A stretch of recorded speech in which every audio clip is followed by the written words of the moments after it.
ആകാശവാണി.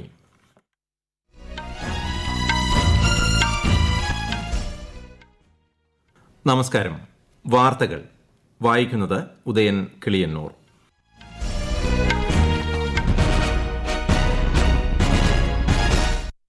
പ്രധാന വാർത്തകൾ.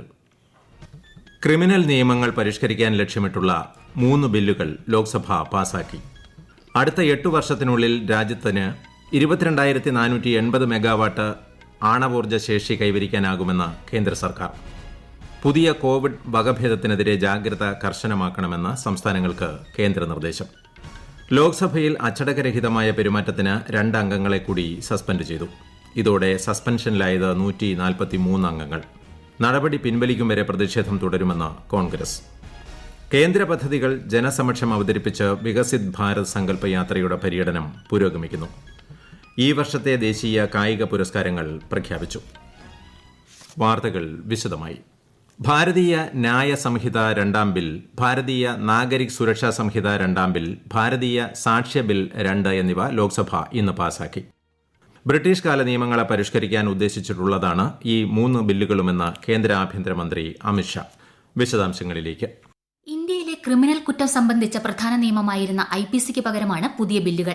ശിക്ഷയുടെ ഭാഗമായി സാമൂഹിക സേവനം കൂടി ഇതിൽ ഉൾപ്പെടുത്തിയിട്ടുണ്ട്. FIR മുതൽ വിധി വരെയുള്ള മുഴുവൻ നിയമപ്രക്രിയയും ഡിജിറ്റലൈസ് ചെയ്യാൻ ഈ നിയമനിർമ്മാണങ്ങളിൽ വ്യവസ്ഥ ചെയ്തിട്ടുണ്ട്.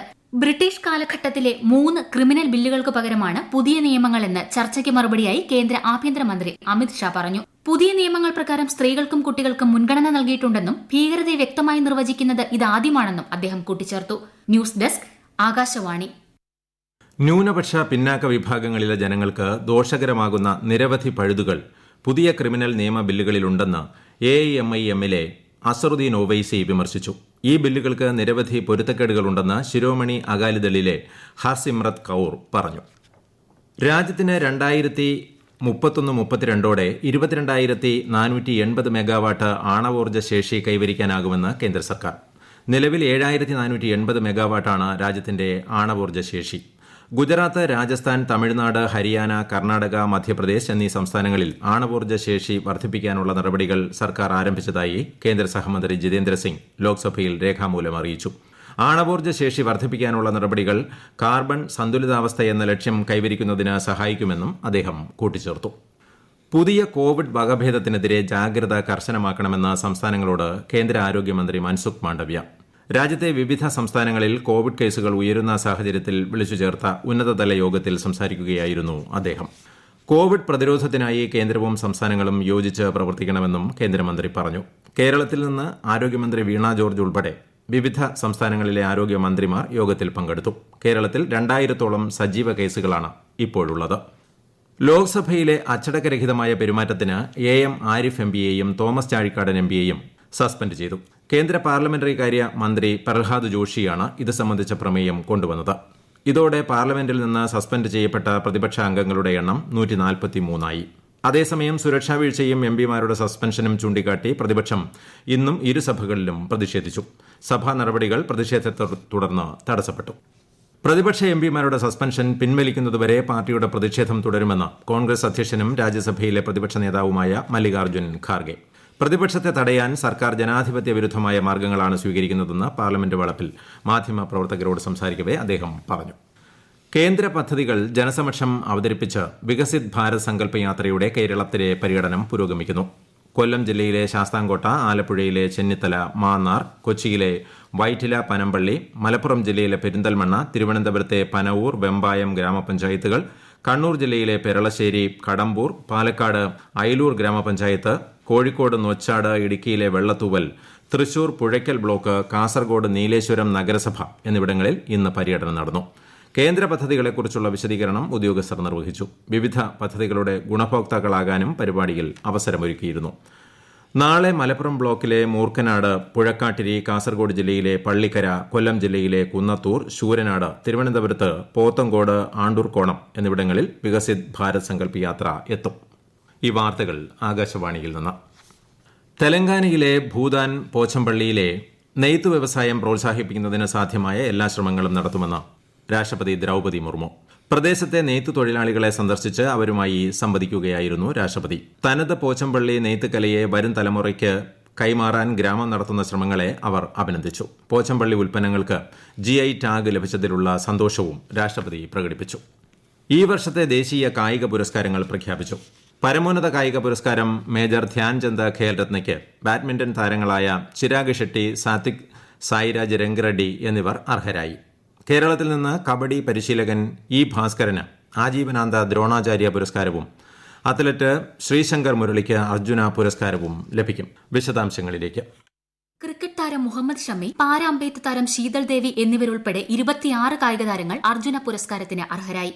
ഹോക്കി പരിശീലകൻ ശിവേന്ദ്ര സിംഗ്, ഗുസ്തി പരിശീലകൻ ലളിത് കുമാർ എന്നിവരുൾപ്പെടെ 8 പരിശീലകർക്ക് റെഗുലർ വിഭാഗത്തിലും മലയാളിയായ കബഡി പരിശീലകൻ E. ഭാസ്കരൻ ഉൾപ്പെടെ 3 പേർക്ക് ആജീവനാന്ത വിഭാഗത്തിലും ദ്രോണാചാര്യ പുരസ്കാരം നൽകി ആദരിക്കും.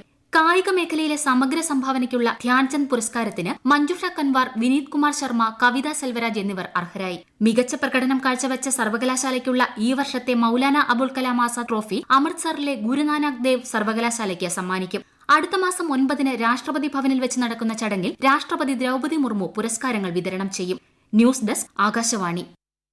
രാജ്യത്ത് ആകെയുള്ള 5.43 ലക്ഷം ന്യായവില സ്റ്റോറുകളിൽ 5.41 ലക്ഷം സ്റ്റോറുകളിലും ഇപോസ് ഉപകരണങ്ങളിലൂടെ പണമിടപാടുകൾ നടന്നുവരുന്നതായി കേന്ദ്ര സർക്കാർ.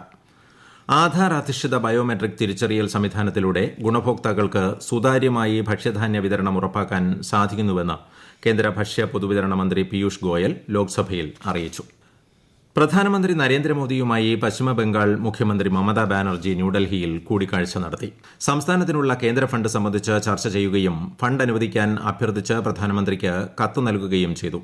9 പാർട്ടി MPമാരും മുഖ്യമന്ത്രിക്ക് ഒപ്പമുണ്ടായിരുന്നു. സംസ്ഥാനത്തിന്റെ ആവശ്യങ്ങൾ പ്രധാനമന്ത്രി കേട്ടുവെന്നും ഇത് സംബന്ധിച്ച് കേന്ദ്ര സംസ്ഥാന ഉദ്യോഗസ്ഥരുടെ യോഗം വിളിച്ചു ചേർക്കാമെന്ന് പ്രധാനമന്ത്രി ഉറപ്പു നൽകിയെന്നും ശ്രീമതി മമതാ ബാനർജി മാധ്യമങ്ങളോട് പ്രതികരിച്ചു. ഉപരാഷ്ട്രപതിയും രാജ്യസഭാ അധ്യക്ഷനുമായ ജഗ്ദീപ് ധൻഖറിനെ പ്രതിപക്ഷ MP അനുകരിച്ചതിനെ രൂക്ഷമായി വിമർശിച്ച് കേന്ദ്രമന്ത്രി അനുരാഗ് സിംഗ് താക്കൂർ ഇന്നലെ പാർലമെന്റ് വളപ്പിൽ വെച്ച് തൃണമൂൽ കോൺഗ്രസ് MP നടത്തിയ അനുകരണം ഉപരാഷ്ട്രപതിയോടുള്ള അനാദരവാണെന്നും മാധ്യമങ്ങളോട് സംസാരിക്കവേ കേന്ദ്രമന്ത്രി ആരോപിച്ചു. സംഭവത്തിൽ കോൺഗ്രസ് MP രാഹുൽ ഗാന്ധി സ്വീകരിച്ച നിലപാടിനെയും അദ്ദേഹം വിമർശിച്ചു. മയക്കുമരുന്ന് കള്ളക്കടത്തിന് ശ്രമിച്ച ഉഗാണ്ടൻ വനിത മുംബൈയിൽ റവന്യൂ ഇന്റലിജൻസിന്റെ പിടിയിലായി. ഇവരെ ജുഡീഷ്യൽ കസ്റ്റഡിയിൽ റിമാൻഡ് ചെയ്തു. 8.9 കോടി രൂപ വിലമതിക്കുന്ന 890 ഗ്രാം കൊക്കൈൻ തലയിൽ വയ്ക്കുന്ന വിഗിനുള്ളിൽ ഒളിപ്പിച്ചു കടത്താൻ ശ്രമിക്കുകയായിരുന്നു. കേരളത്തിൽ മുഖ്യമന്ത്രിയും മന്ത്രിമാരും പങ്കെടുക്കുന്ന നവകേരള സദസ്സ് ഇന്ന് തിരുവനന്തപുരം ജില്ലയിൽ. ആദ്യ സദസ്സിൽ വർക്കലയിലാണ്. കൊല്ലത്ത്, ചാത്തന്നൂർ, ഇരവിപുരം മണ്ഡലങ്ങളിൽ ഇന്ന് സദസ്സ് നടക്കുകയുണ്ടായി. നാളെ ചിറയൻകീഴ്, ആറ്റിങ്ങൽ, വാമനപുരം, നെടുമങ്ങാട്, അരുവിക്കര, കാട്ടാക്കട, നെയ്യാറ്റിൻകര, പാറശാല മണ്ഡലങ്ങളിലാണ് നവകേരള സദസ്സ് നടക്കുന്നത്. നഗരവൽക്കരണവുമായി ബന്ധപ്പെട്ട വികസനങ്ങൾക്കായി കേരള നഗര നയ കമ്മീഷൻ രൂപീകരിക്കാൻ സംസ്ഥാന മന്ത്രിസഭായോഗം തീരുമാനിച്ചു. സംസ്ഥാന ബജറ്റിൽ പ്രഖ്യാപിച്ചതിന് അനുസരിച്ചാണ് ഇത്. ഈ മേഖലയിലെ വിദഗ്ധനായ ഡോക്ടർ M. സതീഷ് കുമാർ ആയിരിക്കും കമ്മീഷൻ അധ്യക്ഷൻ. 1 വർഷത്തെ പ്രവർത്തന കാലാവധിയാണ് കമ്മീഷനുള്ളത്. പശ്ചിമ ബംഗാളിലെ കോൺഗ്രസ് MLA ബൈറോൺ ബിശ്വാസിനെതിരെ ആദായനികുതി വകുപ്പിന്റെ റെയ്ഡ്. ഇദ്ദേഹത്തിന്റെ വസതികളിലും ഓഫീസുകളിലും ഉദ്യോഗസ്ഥർ പരിശോധന നടത്തി. MLA ബൈറോൺ ബിശ്വാസിനെയും അടുത്ത കൂട്ടാളികളെയും IT ഉദ്യോഗസ്ഥർ ചോദ്യം ചെയ്തു. അദ്ദേഹത്തിന്റെ ഉടമസ്ഥതയിലുള്ള സ്കൂളുകൾ, മില്ലുകൾ, ആശുപത്രികൾ എന്നിവിടങ്ങളിലും തെരച്ചിൽ നടന്നു. രാജ്യത്തെ ഓഹരി വിപണികളിൽ നഷ്ടം. ബോംബെ ഓഹരി സൂചിക സെൻസെക്സ് 931 പോയിന്റ് താഴ്ന്ന് 70,506-ലും ദേശീയ ഓഹരി സൂചിക നിഫ്റ്റി 303 പോയിന്റ് നഷ്ടത്തിൽ 21,150-ലും വ്യാപാരം അവസാനിപ്പിച്ചു. സ്വർണ്ണവില വർദ്ധിച്ചു. ഗ്രാമിന് 35 രൂപ കൂടി 5,775 രൂപയും പവന് 280 രൂപ വർദ്ധിച്ച് 46,200 രൂപയുമാണ് ഇന്നത്തെ വില. പ്രധാന വാർത്തകൾ വീണ്ടും. ക്രിമിനൽ നിയമങ്ങൾ പരിഷ്കരിക്കാൻ ലക്ഷ്യമിട്ടുള്ള 3 ബില്ലുകൾ ലോക്സഭ പാസാക്കി. അടുത്ത 8 വർഷത്തിനുള്ളിൽ രാജ്യത്തിന് 22,480 മെഗാവാട്ട് ആണവോർജ്ജ ശേഷി കൈവരിക്കാനാകുമെന്ന് കേന്ദ്ര സർക്കാർ. പുതിയ കോവിഡ് വകഭേദത്തിനെതിരെ ജാഗ്രത കർശനമാക്കണമെന്ന സംസ്ഥാനങ്ങൾക്ക് കേന്ദ്ര നിർദ്ദേശം. ലോക്സഭയിൽ അച്ചടക്കരഹിതമായി പെരുമാറിയതിന് 2 അംഗങ്ങളെ കൂടി സസ്പെൻഡ് ചെയ്തു. ഇതോടെ സസ്പെൻഷനിലായത് 143 അംഗങ്ങൾ. നടപടി പിൻവലിക്കും വരെ പ്രതിഷേധം തുടരുമെന്ന് കോൺഗ്രസ്.